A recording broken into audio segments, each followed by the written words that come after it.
ನಮಸ್ಕಾರ ಸ್ನೇಹಿತರೆ, ಇಡೀ ವಿಶ್ವ ಎದುರು ನೋಡ್ತಾ ಇರೋ ಒಲಿಂಪಿಕ್ಸ್ ಹಬ್ಬ ಶುರುವಾಗಿದೆ. ಪ್ರೇಮಿಗಳ ನಗರ ಪ್ಯಾರಿಸ್ನಲ್ಲಿ ಮೆಡಲ್ಗಳ ಬೇಟೆಯಾಡೋಕೆ ದೈತ್ಯರಾದ America, China, Japan, Great Britain ಸಜ್ಜಾಗಿವೆ. ಆದರೆ 2036ರ ಒಲಿಂಪಿಕ್ಸ್ನ ಹೋಸ್ಟ್ ಮಾಡಬೇಕು ಅಂತಿರೋ ಭಾರತಕ್ಕೆ ಈ ಒಲಿಂಪಿಕ್ಸ್ ತುಂಬಾನೇ ಇಂಪಾರ್ಟೆಂಟ್. ಭಾರತ ಕನಿಷ್ಠ ಡಬಲ್ ಡಿಜಿಟ್ನಲ್ಲಿ ಅಂದರೆ 10ಕ್ಕಿಂತ ಜಾಸ್ತಿನಾದರೂ ಕೂಡ ಮೆಡಲ್ಗಳನ್ನು ಗೆದ್ದು ತಾನು ಕೂಡ ಸ್ಪೋರ್ಟಿಂಗ್ ಕಂಟ್ರಿ ಅಂತ ಸಾಬೀತು ಮಾಡಬೇಕೀಗ. ಬ್ರೆಜಿಲ್ ಕೂಡ ಹೀಗೆ ಮಾಡಿತ್ತು. 2004ರಲ್ಲಿ 10 ಮೆಡಲ್ ಗೆದ್ದು 2016ರಲ್ಲಿ ಒಲಿಂಪಿಕ್ಸನ್ನು ಹೋಸ್ಟ್ ಮಾಡಿತ್ತು.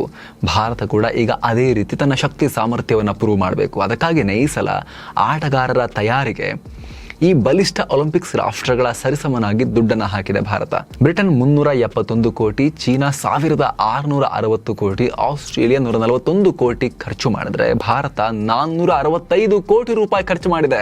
ಹಾಗಿದ್ರೆ ಈ ಸಲ ಭಾರತ ಎಷ್ಟು ಮೆಡಲ್ ಗೆಲ್ಲಬಹುದು? ಯಾವ್ಯಾವ ಗೇಮ್ಸಲ್ಲಿ ಭಾರತಕ್ಕೆ ಪದಕ ಗೆಲ್ಲೋಕೆ ಸಾಧ್ಯತೆ ಇದೆ? ಯಾವ್ಯಾವ ಆಟಗಳಲ್ಲಿ ಭಾರತ ಸ್ಟ್ರಾಂಗ್ ಇದೆ? ಈ ಪಂದ್ಯಗಳು ಯಾವಾಗಿವೆ? ಚಿನ್ನದ ಹುಡುಗ ನೀರಜ್ ಚೋಪ್ರಾರ ಪಂದ್ಯ ಯಾವಾಗಿದೆ? ಇದೆಲ್ಲವನ್ನ ಈ ವರದಿಯಲ್ಲಿ ನೋಡ್ತಾ ಹೋಗೋಣ. ಕಡೆತನಕ ಮಿಸ್ ಮಾಡಿದೆ ನೋಡಿ ಸ್ನೇಹಿತರೆ. ಜುಲೈ 26 ಸಂಜೆ 7:30 ಉದ್ಘಾಟನಾ ಸಮಾರಂಭದೊಂದಿಗೆ ಒಲಿಂಪಿಕ್ಸ್ ಅಧಿಕೃತವಾಗಿ ಶುರುವಾಗ್ತಾ ಇದೆ. ಆಗಸ್ಟ್ 11ಕ್ಕೆ ಸಮಾಪ್ತಿಯಾಗ್ತಾ ಇದೆ. ಒಟ್ಟು 15 ದಿನಗಳ ಕಾಲ 106 ದೇಶಗಳ 10,000ಕ್ಕೂ ಅಧಿಕ ಆಟಗಾರರು ಕಣಕ್ಕಿಳಿತಾ ಇದ್ದಾರೆ. ಓಪನಿಂಗ್ ಸೆರೆಮನಿಯಿಂದ ಅಧಿಕೃತವಾಗಿ ಶುರುವಾದ್ರೂ ಫುಟ್ಬಾಲ್, ರಗ್ಬಿ ಅಂತ ಆಟಗಳಿಗೆ ಹೆಚ್ಚಿನ ಟೈಮ್ ಹಿಡಿಯೋದ್ರಿಂದ ಟೆಕ್ನಿಕಲಿ ಒಲಿಂಪಿಕ್ಸ್ ಜುಲೈ 24ರಿಂದ ಶುರುವಾಗಿದೆ. ಆದರೆ ಈ ಸಮಯದಲ್ಲಿ ಯಾರೂ ನಾಕ್ಔಟ್ ಆಗಿರಲ್ಲ, ಜೊತೆಗೆ ಪದಕ ವಿತರಣೆ ಕೂಡ ಮಾಡಿರಲ್ಲ. ಇನ್ನು ಈ ಬಾರಿ ಉದ್ಘಾಟನಾ ಸಮಾರಂಭ ಕೂಡ ಡಿಫರೆಂಟ್ ಆಗಿದೆ. ಪ್ಯಾರಿಸ್ನ ಐತಿಹಾಸಿಕ ಸೈನ್ ನದಿಯಲ್ಲಿ 10,714 ಕ್ರೀಡಾಪಟುಗಳು ಬೋಟ್ನಲ್ಲಿ ಉದ್ಘಾಟನಾ ಪರೇಡ್ ನಡೆಸುವ ಮೂಲಕ ಹೊಸ ಪರಂಪರೆಗೆ ನಾಂದಿ ಹಾಡ್ತಾ ಇದ್ದಾರೆ. ಇದರಲ್ಲಿ ಭಾರತದ 117 ಆಟಗಾರರು ಕೂಡ ಇದ್ದಾರೆ. ಮೊದಲ ಬಾರಿಗೆ ಭಾರತ ಇಷ್ಟು ದೊಡ್ಡ ಆಟಗಾರರ ಕಂಟಿಂಜೆಂಟ್ ಅನ್ನ, ಪಡೆಯನ್ನ ಒಲಿಂಪಿಕ್ಸ್ಗೆ ಕಳಿಸಿರೋದು. ಹೀಗಾಗಿ ಭಾರತದ ನಿರೀಕ್ಷೆ ಸ್ವಲ್ಪ ಜಾಸ್ತಿ ಇದೆ. ಹಾಗಾದ್ರೆ ಭಾರತದ ಚಾನ್ಸಸ್ ಯಾವ ರೀತಿ? ಭಾರತದ ಟಾಪ್ ಮೆಡಲ್ ಕಂಟೆಂಡರ್ಸ್ ಯಾರು? ಬನ್ನಿ ಕ್ವಿಕ್ ಆಗಿ ನೋಡ್ತಾ ಹೋಗೋಣ. Neeraj Chopra javelin throw. ಸಹಜವಾಗಿ ಭಾರತದ ದೊಡ್ಡ ಭರವಸೆ ಅಂತ ಹೇಳಿದ್ರೆ ಚಿನ್ನದ ಹುಡುಗ ನೀರಜ್ ಚೋಪ್ರಾ. ಟೋಕಿಯೋ ಒಲಿಂಪಿಕ್ಸ್ ನಲ್ಲಿ ಭಾರತದ ಏಕೈಕ ಗೋಲ್ಡ್ ವಿನ್ನರ್ ಆಗಿದ್ದ ನೀರಜ್ ಅಲ್ಲಿಂದ ಹಿಂತಿರುಗಿ ನೋಡೇ ಇಲ್ಲ. Asian games, diamond league, world championship ಹೀಗೆ ಸಾಲು ಟೂರ್ನಿಗಳಲ್ಲಿ ಚಿನ್ನವನ್ನೇ ಗೆಲ್ತಾ ಬರ್ತಾ ಇದ್ದಾರೆ. ಹೀಗಾಗಿ ಈ ಒಲಿಂಪಿಕ್ಸ್ ನಲ್ಲಿ ಅವರ ಕೊರಳಲ್ಲಿ ಚಿನ್ನದ ಪದಕ ಹೊರತು ಬೇರೇನೂ ನೋಡೋಕ್ಕಾಗಲ್ಲ. ಬಟ್ ಅವರ ದೊಡ್ಡ ಗುರಿ ಅಂದ್ರೆ 90 ಮೀಟರ್ ಕ್ರಾಸ್ ಮಾಡಬೇಕು ಅನ್ನೋದು. ಹೀಗಾಗಿ ಆ ಟಾರ್ಗೆಟ್ ಅನ್ನ ಅಚೀವ್ ಮಾಡ್ತಾರೆ ನೋಡಬೇಕು. ಬಟ್ ಅಥ್ಲೆಟಿಕ್ಸ್ ಸ್ವಲ್ಪ ಲೇಟ್ ಆಗಿ ಆಗಸ್ಟ್ 1ರಿಂದ ಶುರುವಾಗುತ್ತೆ. ಆಗಸ್ಟ್ 6ಕ್ಕೆ ಜಾವ್ಲಿನ್ ಥ್ರೋ ಕ್ವಾಲಿಫೈಯರ್ಸ್ ಇದೆ. ಅದಾದ 2 ದಿನದ ನಂತರ ಫೈನಲ್ಸ್ ಇರುತ್ತೆ. ಜ್ಯೋತಿ ಯಾರಾಜಿ 100 ಮೀಟರ್ ಹರ್ಡಲ್ಸ್. ಅಥ್ಲೆಟಿಕ್ಸ್ ನಲ್ಲಿ ನೀರಜ್ ಚೋಪ್ರಾ ಜೊತೆಗೆ ಇನ್ನೊಬ್ಬ ಸ್ಪರ್ಧಿ ಪದಕ ಗೆಲ್ಲೋ ಸಾಧ್ಯತೆ ಇದೆ. ಅದು ಜ್ಯೋತಿ ಯಾರಾಜಿ 100 ಮೀಟರ್ ಹರ್ಡಲ್ಸ್ ಸ್ಪರ್ಧೆ ಮಾಡ್ತಾ ಇದ್ದಾರೆ. ಈ ಮೂಲಕ ಒಲಿಂಪಿಕ್ಸ್ ನಲ್ಲಿ ಈ ಸ್ಪರ್ಧೆಯಲ್ಲಿ ಭಾಗವಹಿಸುವ ಮೊದಲ ಭಾರತೀಯ ಮಹಿಳೆ ಅನ್ನೋ ಸಾಧನೆ ಮಾಡ್ತಾ ಇದ್ದಾರೆ. ಯಾರಾಜಿ ಏಷ್ಯನ್ ಅಥ್ಲೆಟಿಕ್ಸ್ ನಲ್ಲಿ ಚಾಂಪಿಯನ್ ಆಗಿದ್ರು. ಏಷ್ಯನ್ ಗೇಮ್ಸ್ ನಲ್ಲಿ ಸಿಲ್ವರ್ ಮೆಡಲ್ ಗೆದ್ದಿದ್ರು. ಈ ಸ್ಪರ್ಧೆ ಕೂಡ ಆಗಸ್ಟ್ 6ನೇ ತಾರೀಕು ಮಧ್ಯಾಹ್ನ 1:45ಕ್ಕೆ ಶುರುವಾಗುತ್ತೆ. Badminton doubles peer. ಒಲಿಂಪಿಕ್ಸ್ ನಲ್ಲಿ ಭಾರತ ಯಶಸ್ಸನ್ನ ಕಾಣ್ತಿರೋ ಮತ್ತೊಂದು ಆಟ ಅಂದ್ರೆ ಬ್ಯಾಡ್ಮಿಂಟನ್. ಈ ಸಲ ಪುರುಷರ ಡಬಲ್ಸ್ ತಂಡ ಸಖತ್ತಾಗಿ ಪರ್ಫಾರ್ಮ್ ಮಾಡ್ತಾ ಇದೆ. ಸಾತ್ವಿಕ್ ಸಾಯಿರಾಜ್ ಮತ್ತು ಚಿರಾಗ್ ಶೆಟ್ಟಿ ಜೋಡಿ ಮೆನ್ಸ್ ಡಬಲ್ಸ್ ನಲ್ಲಿ ಈ ವರ್ಷ ನಂಬರ್ 1 ಆಗಿದೆ. ಫ್ರೆಂಚ್ ಓಪನ್, ಥೈಲ್ಯಾಂಡ್ ಓಪನ್ ಎರಡನ್ನೂ ಗೆದ್ದಿದೆ. ವರ್ಲ್ಡ್ ಚಾಂಪಿಯನ್ಶಿಪ್ ನಲ್ಲಿ bronze, Asian games, Asian championship ನಲ್ಲಿ ಚಿನ್ನದ ಪದಕವನ್ನ ಬಾಚಿಕೊಂಡಿದೆ. ಜುಲೈ 27ರ ಮಧ್ಯಾಹ್ನ ಪುರುಷರ ಡಬಲ್ಸ್ ನ ಗ್ರೂಪ್ ಪಂದ್ಯಗಳು ಶುರುವಾಗ್ತವೆ. ಎಚ್.ಎಸ್. ಪ್ರಣಯ್ ಮತ್ತು P V. Sindhu badminton singles. Badminton singles ನಲ್ಲಿ ಎಚ್.ಎಸ್. ಪ್ರಣಯ್ ಮತ್ತು ಪಿ.ವಿ. ಸಿಂಧು ಅವರನ್ನ ನೆಗ್ಲೆಕ್ಟ್ ಮಾಡೋಕ್ಕಾಗಲ್ಲ. ಆದ್ರೆ ಈ ಸಲ ಸ್ವಲ್ಪ ಅವರ ಫಾರ್ಮ್ ಡೌನ್ ಆಗಿದೆ. ಸಿಂಗಲ್ಸ್ ನಲ್ಲಿ ಲಕ್ಷ್ಯ ಈ ಸಲ ಭಾರತಕ್ಕೆ ಮೆಡಲ್ ತಂದುಕೊಡೋ ಭರವಸೆ ಹುಟ್ಟಿಸಿದ್ದಾರೆ. ಸಿಂಗಲ್ಸ್ ಕೂಡ ಜುಲೈ 27ರ ಮಧ್ಯಾಹ್ನ ಶುರುವಾಗುತ್ತೆ. ವಿಮೆನ್ಸ್ ಸಿಂಗಲ್ಸ್ ಗ್ರೂಪ್ ಪಂದ್ಯಗಳಿವೆ. 2ರವರೆಗೆ ಮೆನ್ಸ್ ಸಿಂಗಲ್ ಶುರುವಾಗುತ್ತೆ. ನಿಖತ್ ಝರೀನ್ ಬಾಕ್ಸಿಂಗ್.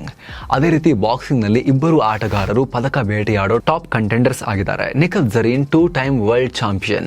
ಪ್ಯಾರಿಸ್ ಕ್ರೀಡಾಕೂಟದ ಮೂಲಕ ಇದೇ ಮೊದಲ ಬಾರಿಗೆ ಒಲಿಂಪಿಕ್ಸ್ಗೆ ಡೆಬ್ಯೂ ಮಾಡ್ತಿದ್ದಾರೆ. 50 kg ವಿಭಾಗದಲ್ಲಿ 2 ಬಾರಿ ವರ್ಲ್ಡ್ ಚಾಂಪಿಯನ್ ಆಗೋದಷ್ಟೇ ಅಲ್ಲದೆ ಏಷ್ಯನ್ ಗೇಮ್ಸ್ ನಲ್ಲಿ ಬ್ರಾನ್ಸ್ ಹಾಗೂ ಕಾಮನ್ವೆಲ್ತ್ ನಲ್ಲಿ ಗೋಲ್ಡ್ ತಗೊಂಡಿದ್ದಾರೆ. ಆದ್ರೆ ಇದು ಒಲಿಂಪಿಕ್ಸ್ ಇನ್ನೂ ಟಫ್ ಇರುತ್ತೆ.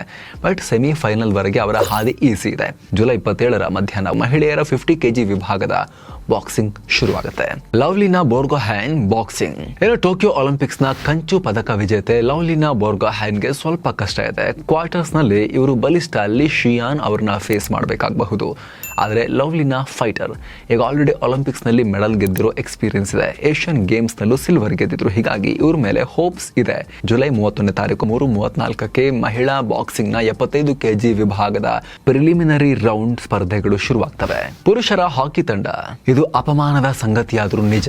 ಹಾಕಿ ಆವಿಷ್ಕಾರ ಮಾಡಿ ಒಂದು ಕಾಲದಲ್ಲಿ ಟಾಪ್ ನಲ್ಲಿದ್ದವರು 40 ವರ್ಷ ಯಾವುದೇ ಮೆಡಲ್ ಇಲ್ಲದೆ ಬರಗಾಲ ಅನುಭವಿಸಿದ್ವಿ. ಟೋಕಿಯೋದಲ್ಲಿ ಪುರುಷರ ತಂಡ ಕಂಚು ಗೆಲ್ಲೋ ಮೂಲಕ ಈ ಬರಗಾಲಕ್ಕೆ ಬ್ರೇಕ್ ಹಾಕಿತ್ತು. ಆದರೆ ಏಷ್ಯನ್ ಗೇಮ್ಸ್ ನಲ್ಲಿ ಗೋಲ್ಡ್ ಗೆಲ್ಲೋ ಮೂಲಕ ಆ ಸಕ್ಸಸ್ ಅನ್ನ ಕಂಟಿನ್ಯೂ ಮಾಡಿತ್ತು. ಆದರೆ ಇತ್ತೀಚೆಗೆ ಮತ್ತೆ ಟೀಮ್ ನ ಫಾರ್ಮ್ ನಲ್ಲಿ ಡಿಪ್ ಕಾಣಿಸ್ಕೊಂಡಿದೆ.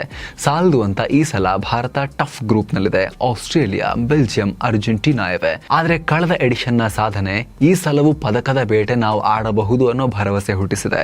ಜುಲೈ 27 ಅಂದ್ರೆ ನಾಳೆ ರಾತ್ರಿ 9 ಗಂಟೆಗೆ ನ್ಯೂಜಿಲೆಂಡ್ ವಿರುದ್ಧದ ಪಂದ್ಯದ ಮೂಲಕ ಭಾರತ ಗ್ರೂಪ್ ಮ್ಯಾಚ್ ಅನ್ನ ಆರಂಭ ಮಾಡ್ತಾ ಇದೆ. ಮೀರಾಬಾಯಿ ಚಾನು ಮಹಿಳಾ ವೇಟ್ ಲಿಫ್ಟಿಂಗ್ ಔಟ್ಸೈಡ್ ಚಾನ್ಸ್ ಅಂತ ಹೇಳ್ತಾ ಇದ್ದಾರೆ. ಆದರೂ ಕೂಡ ಟೋಕಿಯೋದ ಸಿಲ್ವರ್ ವಿಜೇತೆ ಮೀರಾಬಾಯಿ ಚಾನು ಪ್ಯಾರಿಸ್ನಲ್ಲೂ ಕಮಾಲ್ ಮಾಡಬಹುದು ಅಂತ ಹೇಳಲಾಗ್ತಿದೆ. ಆದರೆ ಪ್ರಾಬ್ಲಮ್ ಏನು ಅಂದ್ರೆ ಇಂಜುರಿ ಕಾರಣದಿಂದ ಅವರು ಕಳೆದ ವರ್ಷ ತುಂಬಾ ದಿನ ಸ್ಪರ್ಧೆಗಳಿಂದ ದೂರ ಇದ್ರು. ಈ ಬ್ರೇಕ್ ನಿಂದ ಪ್ರತಿಸ್ಪರ್ಧಿಗಳಿಗೆ ಚಾನು ಅಂತಹ ದೊಡ್ಡ ಸ್ಪರ್ಧಿ ಅಂತ ಅನ್ನಿಸದೇ ಇರಬಹುದು. ಆದರೆ ಈ ಬ್ರೇಕ್ ಚಾನು ಅವರ ಯಶಸ್ಸಿನ ಹಸಿವನ್ನ ಇನ್ನಷ್ಟು ಜಾಸ್ತಿ ಅಂತೂ ಮಾಡಿರುತ್ತೆ. ಹೀಗಾಗಿ ಒಂದು ದೊಡ್ಡ ಕಂಬ್ಯಾಕ್ ಅನ್ನು ನಾವು ವೇಟ್ ಲಿಫ್ಟಿಂಗ್ ನಲ್ಲಿ ನಿರೀಕ್ಷೆ ಇಟ್ಕೋಬಹುದು. ಮೀರಾಬಾಯಿ ಚಾನು ಅವರ ಮ್ಯಾಚ್ ಕೂಡ ಆಗಸ್ಟ್ 7ನೇ ತಾರೀಕಿದೆ. ಸೊ ಇವರೆಲ್ಲ ಒಲಿಂಪಿಕ್ಸ್ ಪದಕ ಬೇಟೆಯಲ್ಲಿ ಈ ಸಲ ಭಾರತದ ಟಾಪ್ ಕಂಟೆಂಡರ್ಗಳು. ಆದರೆ ಇವರನ್ನ ಹೊರತಾಗೂ ಕೂಡ ಭಾರತ ಈ ಸಲ ಒಂದಿಷ್ಟು ಯಂಗ್ ಪ್ರತಿಭೆಗಳನ್ನ ಹೊಂದಿದೆ. ರಸ್ಲಿಂಗ್ ನಲ್ಲಿ ಅಂತಿಮ್ ಪಂಗಲ್ ಅಂಡರ್ 20ಯಲ್ಲಿ 2 ಬಾರಿ ವರ್ಲ್ಡ್ ಚಾಂಪಿಯನ್. ಏಷ್ಯನ್ ಗೇಮ್ಸ್ ನಲ್ಲಿ ಕಂಚಿನ ಪದಕ ಗೆಲ್ಲುವ ಮೂಲಕ ಇವರು ಸಾಧನೆಯನ್ನ ಸೀನಿಯರ್ ಲೆವೆಲ್ಗೂ ಹಾಗೆ ಕಂಟಿನ್ಯೂ ಮಾಡ್ಕೊಂಡು ಹೋಗಿದ್ದಾರೆ. ಅದೇ ರೀತಿ ಗಾಲ್ಫ್ ನಲ್ಲಿ ಅದಿತಿ ಅಶೋಕ್ ಕಳೆದ ಸಲ ಟೋಕಿಯೋ ಒಲಿಂಪಿಕ್ಸ್ ನಲ್ಲಿ 4ನೇ ಸ್ಥಾನಕ್ಕೆ ಹೋಗಿ ನಿರಾಸೆ ಅನುಭವಿಸಿದ್ರು. ಆದರೆ ಆ ಸೋಲಿನಿಂದ ಅವರು 4 ವರ್ಷದಲ್ಲಿ ಇನ್ನಷ್ಟು ಮೆಚೂರ್ ಆಗಿದ್ದಾರೆ. ಇನ್ನು ಭಾರತ ಡಬಲ್ ಡಿಜಿಟ್ ಕ್ರಾಸ್ ಮಾಡಬೇಕು ಅಂದ್ರೆ ಶೂಟಿಂಗ್ ವಿಭಾಗದಿಂದ ದೊಡ್ಡ ಕಾಂಟ್ರಿಬ್ಯೂಷನ್ ಬರಬೇಕು. ಭಾರತಕ್ಕೆ ಮೊದಲ ಚಿನ್ನದ ಪದಕವನ್ನ ಕೊಟ್ಟ ಸ್ಪೋರ್ಟ್ ಇದು. ಹೀಗಾಗಿ ಈ ಸಲ ಶೂಟಿಂಗ್ ಮೇಲೆ ದೊಡ್ಡ ಜವಾಬ್ದಾರಿ ಇದೆ. ಮನು ಬಾಕರ್, ಸಿಫ್ಟ್ ಕೌರ್ ಸಿಮ್ರಾ ಮತ್ತು ಸರ್ಬ್ಜೋತ್ ಸಿಂಗ್ ಈ ವಿಭಾಗದಲ್ಲಿ ಭಾರತದ ಹೋಪ್, ಭರವಸೆಗಳು. ಜುಲೈ 27ರ ಮಧ್ಯಾಹ್ನ 12:30ರಿಂದ ಶೂಟಿಂಗ್ ಸ್ಪರ್ಧೆಗಳು ಶುರುವಾಗ್ತಾ ಇವೆ. ಓಕೆ, ಯಂಗ್ಸ್ಟರ್ಸ್ ಆಯ್ತು. ಇನ್ನು ಕೆಲವರು ವೃತ್ತಿ ಜೀವನದ ಅಂತ್ಯದಲ್ಲಿರೋರು ಕೂಡ ಇದ್ದಾರೆ. ಹೀಗಾಗಿ ಒಲಿಂಪಿಕ್ಸ್ ನಲ್ಲಿ ದೊಡ್ಡ ಸಾಧನೆಯೊಂದಿಗೆ ತಮ್ಮ ಕರಿಯರ್ ಮುಗಿಸಬೇಕು ಅಂತ ಅನ್ಕೊಂಡಿದ್ದಾರೆ. ಅದರಲ್ಲಿ table tennis legend Sharath Kamal ಒಬ್ರು. ಟೇಬಲ್ ಟೆನ್ನಿಸ್ ಪಂದ್ಯಗಳು ಕೂಡ ಜುಲೈ 27ರ ಸಂಜೆ 6:30ಕ್ಕೆ ಶುರುವಾಗ್ತಿವೆ. ಶರತ್ ಅವರ ಜೊತೆಗೆ ಟೆನ್ನಿಸ್ ದಿಗ್ಗಜ ಕನ್ನಡಿಗ ರೋಹನ್ ಬೋಪಣ್ಣ ಕೂಡ ಇದ್ದಾರೆ. ಇತ್ತೀಚೆಗೆ ಅವರು ಮ್ಯಾಥ್ಯೂ ಅಬ್ಡನ್ ಜೊತೆಗೆ ಆಸ್ಟ್ರೇಲಿಯಾ ಓಪನ್ ಗೆದ್ದಿದ್ರು. ಅಲ್ಲದೆ ಈ ಜೋಡಿ ನಂಬರ್ 1 ಪಟ್ಟವನ್ನು ಪಡೆದಿತ್ತು. ಈ ಮೂಲಕ ರೋಹನ್ ಬೋಪಣ್ಣ ಅತ್ಯಂತ ಹಿರಿಯ ವಯಸ್ಸಲ್ಲಿ ನಂಬರ್ 1 ಪಟ್ಟ ಏರಿದ ಟೆನ್ನಿಸ್ ಆಟಗಾರ ಅಂತ ಕರೆಸ್ಕೊಂಡಿದ್ರು.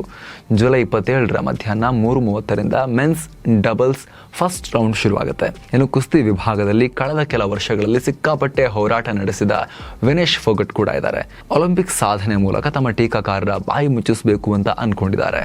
ಸೊ ಫ್ರೆಂಡ್ಸ್, ಇದಾಗಿತ್ತು ಭಾರತದ ಒಲಿಂಪಿಕ್ಸ್ ಪದಕ ಬೇಟೆಯ ಸಂಪೂರ್ಣ ಚಿತ್ರಣವನ್ನ ಕೊಡುವಂತ ಪ್ರಯತ್ನ.